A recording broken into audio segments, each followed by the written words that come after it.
നമ്മുടെ ദൈനംദിന ജീവിതത്തിന്റെ അവിഭാജ്യ ഘടകമായ കുളി എങ്ങനെയാണ് ഇത്രയധികം പ്രചാരമുള്ള ഒരു ശീലമായി മാറി എന്നതിനെ കുറിച്ച് സോഷ്യോളജിസ്റ്റുകൾ രസകരമായ നിരീക്ഷണങ്ങളാണ് പങ്കുവെക്കുന്നത്. 20-ാം നൂറ്റാണ്ടിന്റെ തുടക്കം വരെ കുളി എന്നത് ഇന്നത്തെ പോലെ എല്ലാവരും ദിവസേന ചെയ്യുന്ന ഒരു കാര്യമായിരുന്നില്ല.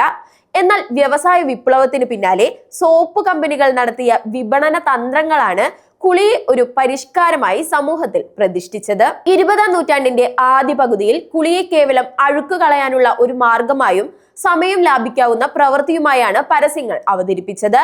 ഈ കാലയളവിൽ സോപ്പ് കമ്പനികൾ ശരീര ദുർഗന്ധം എന്നത് വലിയൊരു സാമൂഹിക വിപത്താണെന്ന ഭയം ജനങ്ങളിൽ സൃഷ്ടിച്ചു. 1920-കളിൽ ലൈഫ് ബോയ് പോലുള്ള ബ്രാൻഡുകൾ തങ്ങളുടെ പരസ്യങ്ങളിലൂടെ ദുർഗന്ധം കാരണം ജോലി നഷ്ടമാകുമെന്നും പ്രണയപരാജയം സംഭവിക്കുമെന്നും മുന്നറിയിപ്പ് നൽകി.